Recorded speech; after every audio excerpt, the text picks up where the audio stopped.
காட்சியை பார்க்கணும். அதே மாதிரி நம்ம நிலத்து இன்னைக்கு உள்ள யுகத்துல தண்ணியை சேமிக்கிறதுக்காக வேண்டி நிலத்தடி நீரை பத்தி பேசுறாங்க. நிலத்தடியில் நீங்க நீரை சேமிக்கணும், வீடுகள்ல எல்லாம் அந்த செட்டப் பண்ணணும். நீங்க பயிர மழை தண்ணி எல்லாம் போய் வேஸ்டா கடல்ல விட்டுறாதீங்க, ஆத்துல விட்டுறாதீங்க. உங்க வீடுகளிலேயே அது மாதிரி குழாய்களை இறக்கி நிலத்தடியில நீரை சேமிச்சு வச்சுக்கிறீங்க என்றெல்லாம் சொல்கிறார்கள். இந்த நிலத்தடி நீர் பற்றிய அறிவு கூட இப்பதான் ஒரு 100 வருஷத்துல மனுஷனுக்கு கிடைச்சிச்சு. அதுக்கு முன்னாடி வரைக்கும் அவன் நினைச்சுக்கிட்டு இருந்தான், கடல் தண்ணி இருக்கு பாருங்க, அந்த கடல் தண்ணி தான் இந்த பூமியினால வடிகட்டப்பட்டு இந்த பக்கம் வரும்போது நல்ல தண்ணியா வந்துருது. நீங்க கிணத்துல தண்ணி வருதுல, இந்த கிணத்து தண்ணி எங்க இருந்து வருதுன்னு விஞ்ஞானிகள் 100 வருஷத்துக்கு முந்தி சொல்லிட்டு இருந்தான்னு சொன்னா, 100 வருஷத்துக்கு முந்தி, 200 வருஷத்துக்கு முந்தி, 300 வருஷத்துக்கு முந்தி, 500 வருஷத்துக்கு முந்தி என்ன சொன்னா, பூமிக்குள்ள இப்படி தண்ணி இருக்கு. அவன் நினைச்சுக்கிட்டான் கடல் தான் இருக்குது, கடல்ல இருந்து அந்த தண்ணி மண் வழியா என்ன செய்யுது, அப்படியே வருது, வந்து அதை உப்பையெல்லாம் எடுத்துட்டு அது வேற மாதிரி ஃபில்டர் பண்ணி நமக்கு தருது. இப்ப கடல் தண்ணி தான் கிணத்துல கிடைக்குது, போர்ல கிடைக்குது, நிலத்தடியில இருந்து கடல் மடைலாம் சொல்றோமே, அதெல்லாம் வருவதெல்லாம் எப்படிதான் வருது, இந்த கடல்னால தான் வருது அப்படின்னு சொல்லி ஒரு காலத்துல சொல்லிக்கிட்டு இருந்தான். பிறகு என்ன பண்ணிட்டான், இப்ப ஆராய்ச்சி பண்ணி அது இல்லைன்ட்டான். இல்லைங்கிறது நிறைய ப்ரூஃப்கள் இருக்கு. இப்ப கடல்ல நீர் மட்டம் ஒரு காலத்திலையும் குறையவே இல்லை, ஆனா சென்னையில இறங்கிட்டே போனுச்சு. கடல்ல அதே மட்டும் தான் இருக்குது. நீங்க 40 வெயில் காலத்துல என்ன செய்யலாம், 40 அடியில போட்டோம், இன்னொரு 20 அடியை சேருங்கிறான். ஏன் அது வந்துட்டு இருக்க வேண்டியானே, அங்கே என்ன குறைஞ்சா போச்சு. அப்ப நிலத்தடியில வர்ற கிணத்து நீருக்கும் போர்ல உள்ள தண்ணீருக்கும் கடலுக்கும் சம்பந்தமே இல்லை. அப்படி சம்பந்தம் இருக்குமையானால் எந்த காலத்திலும் நீங்க இறக்க தேவையில்லை. குழாய நீங்க ஏத்தி ஏத்தி இறக்குறீங்க அப்படின்னா அந்த தண்ணி இங்க வரல. அதுபோக இந்த மண்ணில் பில்டர் பண்ணி வரும்போது வேணா சேறு சகதியை பில்டர் பண்ணுமே தவிர உப்பையுமா பில்டர் பண்ணு, உப்பையெல்லாம் பில்டர் பண்ணாது. அப்ப கடலுக்கு பக்கத்திலேயே ஊத்து தண்ணியை தோன்றான், விற்கிறான். பாட்டில போய் மெரினாக்கு போனீங்கன்னா கடல்ல என்ன செய்யறான், ஊத்து தண்ணி விற்கிறான்ல, அது அங்க உப்பா இருக்கு, இங்க இருந்து இருக்கு. உப்பு இல்லாம சுவையான தண்ணீர் மினரல் மாதிரி ருசியா இருக்குது, கலர் தான் ஒரு மாதிரியா இருக்கு, ஆனா அது குடிக்க கூடாது, கெமிக்கல்லாம் இருக்கிறது, அது சுத்தம் இல்லாத தண்ணி இருந்தாலும் ருசியா இருக்குனால வாங்கி குடிக்கிறாங்க. அப்ப கடலுக்கு பக்கத்துல வருது அந்த தண்ணி, அந்த மண்ணு தான் உங்களுக்கு ஃபில்டர் பண்ணி பிடிச்சா, உப்பையெல்லாம் எடுத்து பிடிச்சான்னு கேட்டா கண்டிப்பா கிடையாது. அப்ப இப்ப என்ன பண்றாங்கன்னு கேட்டா, நிலத்துல வர்ற நீர் பூராவுமே கடல் நீர் உள்வாங்கி வருவது அல்ல. வேற என்னது, வானத்திலிருந்து இறங்குற மழை மேல சூரியனால கொஞ்சம் எடுத்துக்கொள்ளப்படுது, பூமி அப்படியே சிலது உறிந்து கொள்ளுது, சிலது போய் கடல்ல போய் சேருது. 3 வழியில் இந்த தண்ணீர் என்னவாகுது, அது பயன்படுதுன்னு சொல்லி மழை தண்ணீர் தான் கீழே இறங்கி சேமிக்கப்படுது. அதனால மழை குறைய குறைய நீங்க கீழே இறக்க வேண்டி இருக்குது.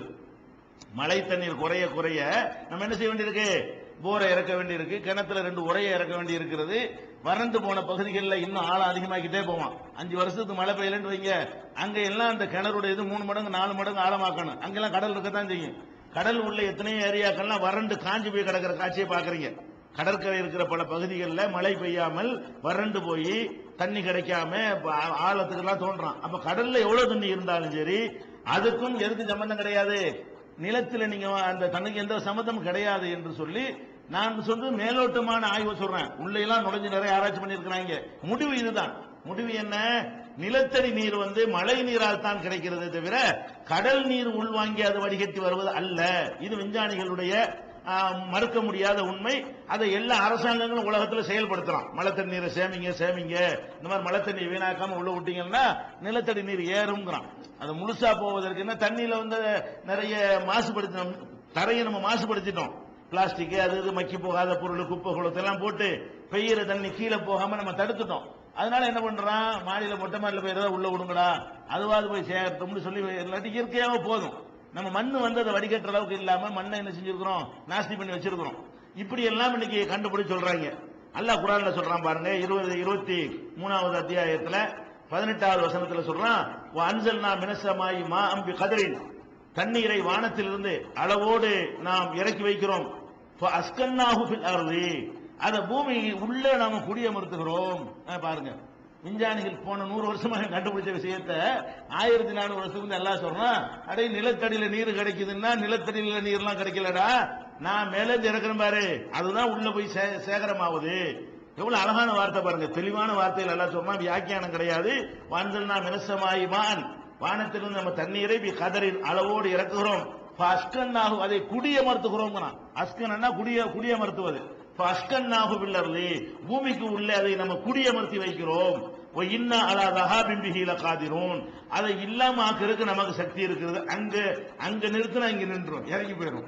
நிலத்துல நீர் வச்சிருக்கணும் வச்சுட்டு இருக்கிறியா, அதை போக்குவதற்கு நமக்கு என்ன இருக்கு, நமக்கு சக்தி இருக்கு. என்னதான் பாதுகாத்தாலும் அங்க சொல்லுவாங்கல்ல, எரியிறதை எடுத்தா கொதிக்கிறது அடங்கிரும். எரியிற விரவு புடுங்கினா அப்புறம் கொதிக்க போகுது. அங்க பிடிச்ச எல்லாம் நிப்பாட்டி விட்டானே, இந்த வயரை கொட்டுறது நிப்பாட்டினா இங்க சேகரிக்கிறது நின்று போயிடும். அப்ப நிலத்தடி நீர் என்பது மழையினால் தான் கிடைக்க பெறுகிறது என்பது உங்களுக்கு சாதாரண விஷயமா தெரியுது. விஞ்ஞானிகளுக்கு இது ஆச்சரியமா இருக்குது. நமக்கு உங்களுக்கு கேட்கும்போது என்ன நிலத்தடி நீர் நம்ம அப்படின்னு நினைப்பீங்க நீங்க. விஞ்ஞானிகள் என்ன செய்யறாங்கன்னா இப்படி கண்டுபிடிக்கலாம், எல்லாத்தையும் காரண காரியத்தோட தேடி பார்ப்பான். கடல் நீர்னு சொல்லிட்டு இருந்த விஞ்ஞானம் 100 வருஷமா தான் மாறுது. அப்ப 100 வருஷத்துக்கு முந்தி இது குரான் வந்திருந்தா மனுஷன் சொன்னான்னு சொல்லலாம். 1400 வருஷத்துக்கு முந்தி சொன்னா இது மனுஷன் சொல்ல, அந்த காலம் சொல்லவே முடியாது. எந்த ஒரு மனிதனாலும் இதை சொல்லவே முடியாது என்பதை நம்ம தெரிந்து கொள்கிறோம். இப்படி ஒரு விஷயத்தை பார்க்கிறோம்.